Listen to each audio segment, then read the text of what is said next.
Now, as you all know, the next 3 to 4 weeks are make or break for Tottenham Hotspur in our fight to stay in the Premier League. There's lots of reports and rumours going around about what potentially could be his 11 against Arsenal. He has come in and actually spoke relatively well compared to his previous successor, Thomas Frank. Now, I actually look at the way he's conducted himself. He said that there should be no excuses. He's trying to bring the right mentality, Igor Tudor, and I believe that will improve the confidence within the group of players we have got available. The bit where he said about there can be no excuses, I also like, because winning at this moment in time is the only thing that matters between now and the end of the season. Because if we don't win a lot of football matches, we genuinely could actually go down into the Championship. Now, I don't believe we will, but we haven't got an easy run of fixtures. We play Arsenal on Sunday. We've got Fulham away coming up. We've got Liverpool away coming up. We've got 2 6-pointers against Crystal Palace and Nottingham Forest, which are both at home, but our home record this season hasn't been great. And then while all this is going on, Team Talk, who, if anyone wants to question the source, they were the first people to report that Ange Postecoglou was going to get sacked. They were the first people that reported Ange Postecoglou won't be Tottenham manager. And they have said that Eddie Howe, yes, current Newcastle manager, could be a target for Tottenham next season. And the Newcastle boss is admired by Tottenham firmly. He's on the shortlist. And that's coming out from Graham Bailey, who's actually a very good source. Now, let me know your thoughts down below. Make sure you drop a like if you haven't already, and you let me know your thoughts. Now, when I look at the way we've been run this summer, just gone, the January transfer window, I think it's fair to say that a lot of Tottenham fans are unhappy. Equally, a lot of Newcastle fans are unhappy with what their hierarchy's done. Does Eddie Howe make sense? That is the big question. Make sure you go down and hit the subscribe button as well. The road to 20k is well and truly on. We've just hit 12,000 on this channel, which is absolutely obscene considering we've only been really focusing on this in the last 3 or 4 months, and we're pushing towards 12,100. So hit the subscribe button and let me know your thoughts. Now, this is the tweet coming out from Team Talk. Now, Eddie Howe has been discussed by Tottenham board. Listen, I like Eddie Howe, but Newcastle aren't actually doing that great either right now. Eddie Howe has been discussed by Tottenham's board as they eye managerial targets for next season. Now, the first thing I'm going to say on this is I believe the club will hire Mauricio Pochettino. And I also believe majority of the fan base will get on side with a Pochettino return, because he will galvanize what we have within the ranks. The big question is, for players like Romero and Van de Ven, does an Eddie Howe excite players? Does an Eddie Howe come in and really get a lot of people going, if on the hypothetical scenario that it's not Mauricio Pochettino? Now, the tweet then goes on to say the Newcastle boss is admired by Tottenham's Chiefs and firmly on the shortlist. Now, when you look at where a Newcastle in the Premier League right now, and you look at what Newcastle want to achieve, they are only 7 points behind us. And as it stands, we are in a relegation battle. They have won 1 of their last 5 games, albeit they did win against us, and they did win in the previous round of the FA Cup, 3-1 away to Aston Villa. And if they beat Qarabag home and away, which you imagine they probably will, no disrespect to Qarabag, but Newcastle are stronger, then they will also be joining us in the last 16 of the Champions League. Now, Eddie Howe has done a good job since joining Newcastle.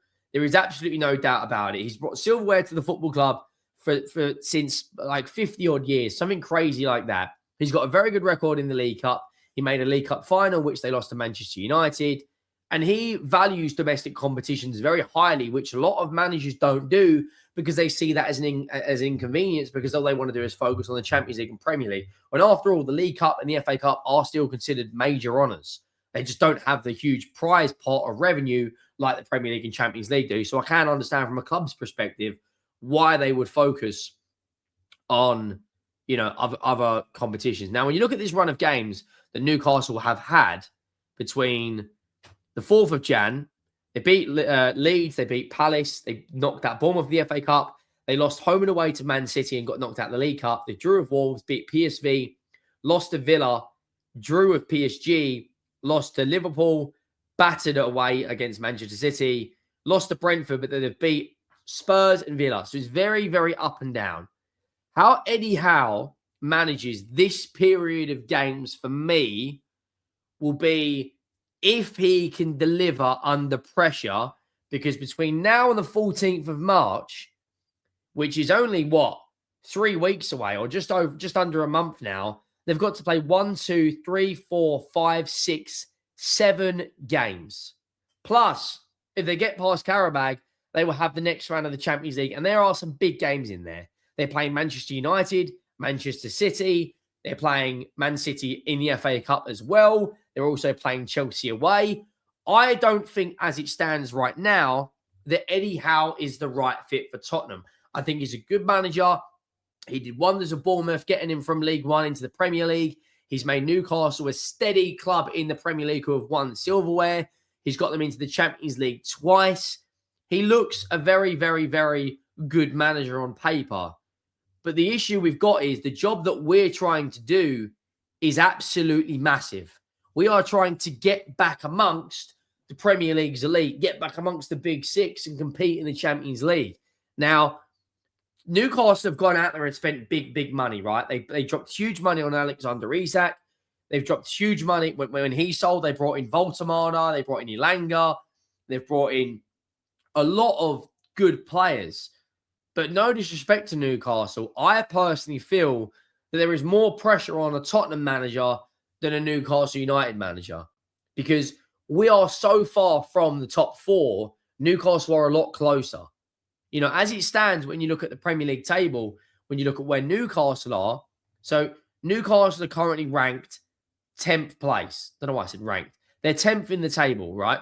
We are currently coming off the back of 17th last year, and this year we could finish 17th. Now, when you look at where top 4 is, they are, as it stands, 4 points off of Conference League, right?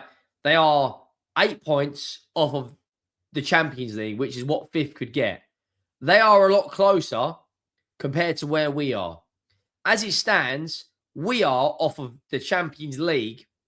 We're 15 points away, which, let's be honest, unless we go on an unbelievable run of games between now and the end of the season, it's not going to happen looking at our current fixtures. Now, I said this, and I'll say this again. Between the 22nd of February and the 22nd of March is huge for us. Absolutely huge. It really, really is. That is, for me, as big of a month for Tottenham as any manager will probably have, looking at what is at stake. We actually could go down. That isn't even a laughable statement anymore.